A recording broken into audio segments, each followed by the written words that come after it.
Welcome back. ANC NEC member Fiscal has emphasized the need for South Africa to diversify its trading partners while reaffirming the country's commitment to mend relations with the United States. It comes amid a strained relationship between the two countries, which threatens South Africa's participation in the African Growth and Opportunity Act. Political analyst Professor Kedibone Phago joins us now for more. Prof, thank you so much for your time and for joining us this evening. So we saw the ANC NEC Lekgotla being held over this past weekend. Many issues had come out of that meeting. Of course, the strained relations with the US, the passing of budget, the possibility of renegotiating for AGOA. So I just want us to touch on a few of these issues. And of course, just speaking on those relations between the USA and South Africa, how do you think the ANC should find diplomatic strategies in easing these tensions between the two countries? Thank you, Katlaho, and good evening to the viewers at home. So this is quite a very, interesting times that we are witnessing such kinds of, disinformation, if one may put it like that.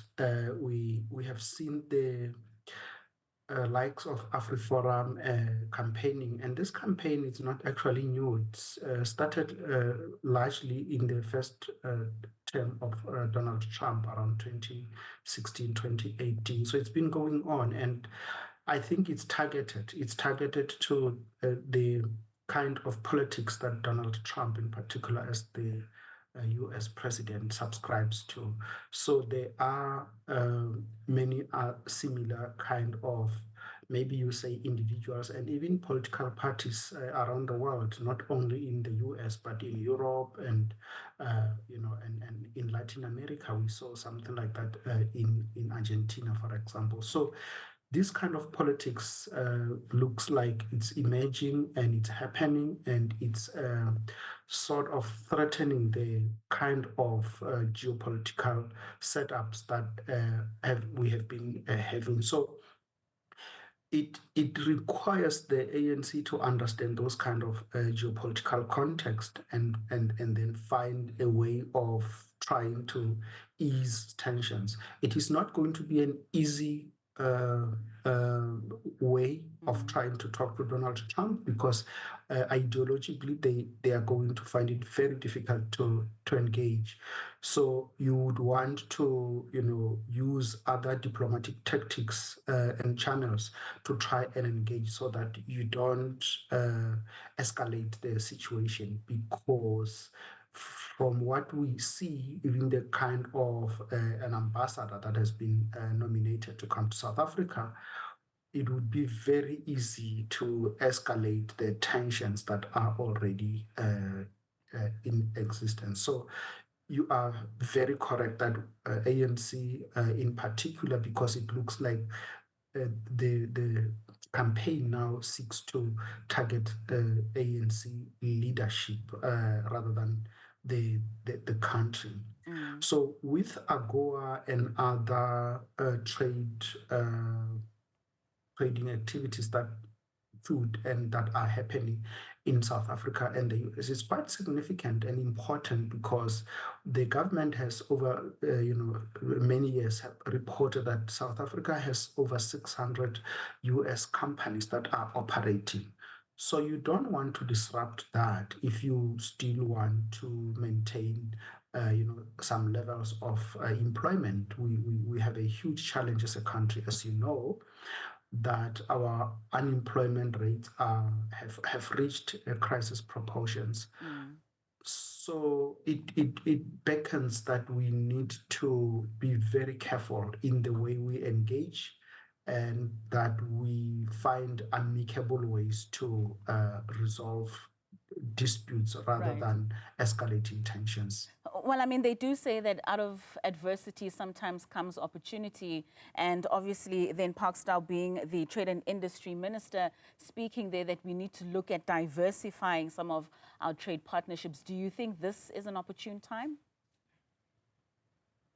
It is, but it takes a long time. I mean, we have seen some of the agricultural markets, for example, opening for South Africa. I think it was in Thailand, announced by the Minister of Agriculture recently. And he said in the statement that these negotiations have been taking place since 2012. So you understand that you cannot just decide that we are now diversifying. It takes a long time. And the other dynamic is that although we've got a very strong trading partner, a geopolitical bloc of BRICS, where we've got very good and strong trade relations with China and India, for example, but we don't have very good mobility of goods, of people between countries like Russia, like Brazil. So, and that tells you that there are still a lot of work that needs to be done. So it is not just about media statements. It is about the substance. What do we have in place that we are going to do to make sure that we do not find ourselves in this vulnerable position in future. So diversifying also means that we need to also show products. So what is it that we are showing that we will be able to send out there in other markets? So it's quite important that we go back to the drawing board and try to see what we can do, and it becomes a huge challenge if the economy currently is growing at the rate that it is growing, that it is not actually matching the level of unemployment. So we do not expect the economy to grow at the rate that it should in the foreseeable future. And that in itself says that if we say we want to diversify, what are we going to diversify? Where are we going to get those products and so on? So we need to be very practical when we make this kind of statements. These kind of decisions. So Prof, just moving on to one of those other pointers that have been quite critical at this meeting. I mean, that 31 March date is edging even so closer, and the efforts in terms of passing that budget are intensifying. We heard earlier on Park Stow speaking about the DA's proposal, arguing that them using the negotiation tactics of the Bella Act as well as the land expropriation for political gains was really undermining the integrity of political discussions and policies. What's your take in terms of the stance that the DA has taken in saying they could possibly agree to that 0.5 percentage point increase only on the condition of these laws?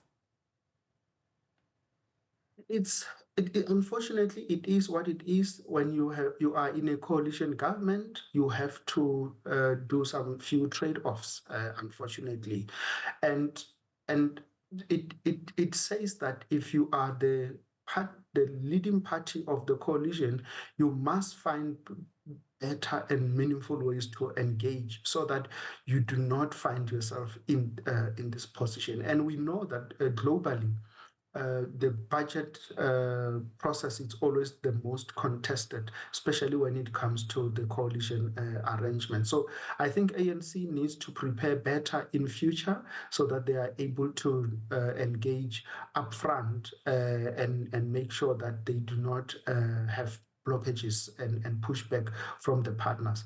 My personal view is that I think the political parties that are pushing back are reasonable because a VAT increase is a quick fix, but it's not sustainable. And there are many other suggestions that came up that the minister should be considering.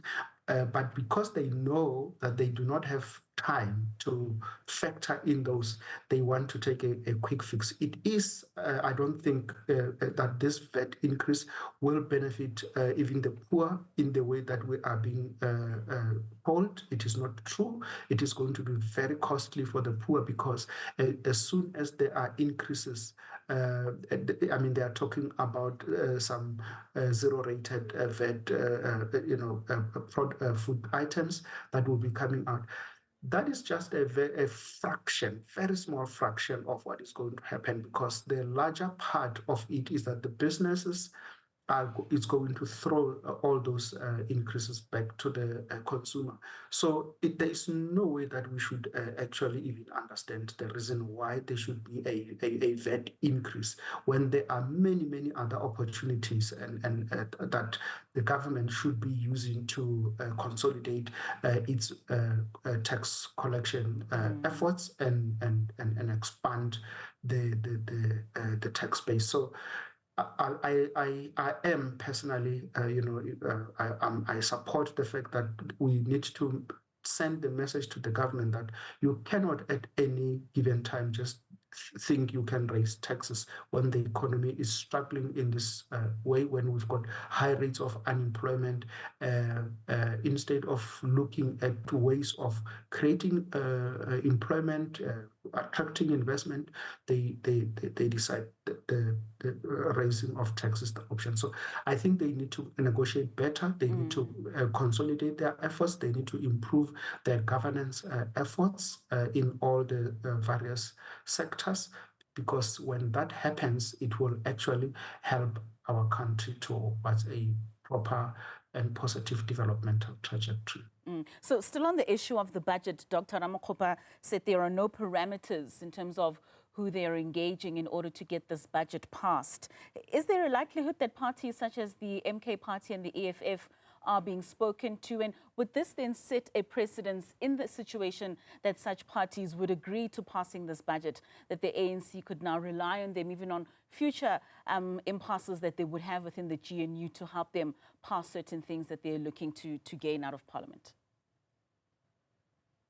I think it is not going to be an easy battle for the government to actually get the budget passed or even bring on board the other parties that are not in the coalition government, because you will understand that if that is what is going to happen, those parties will definitely be asking for what is in it for us, and it's going to be very difficult. So for me, I think it is always important that they keep their parameters and stick to the coalition partners, because once they win using those kind of tactics, it is going to be very difficult to continue operating or making the cabinet function within the parameters of the GNU. That will open a can of worms that now there will be no rules.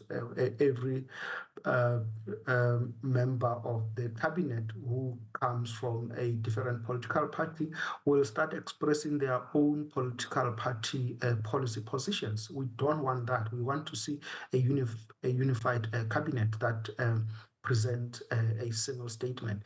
The essence here is that the budget statement, it's actually a cabinet statement. It's a cabinet policy position. So it's a government policy position. So you don't want to run a government policy position by people, by through other stakeholders, if I may use that are not part of government. It brings in a lot of contradictions if you look at that from a policy point of view. So I think it should the government, the Minister of Finance should be very careful, or the ANC rather should be very careful by bringing in political parties outside the government of national unity, because then it would mean the budget statement it's no longer of the government, but it's of Parliament or for whoever can support that. So it's quite important that they understand what is a budget. It's a policy statement of the cabinet. That for me, it's quite important that they need to understand it in that context. Well, you did say, Prof, when you started this conversation that we are certainly living in interesting times. We certainly will see which way this goes. Thank you so much for your time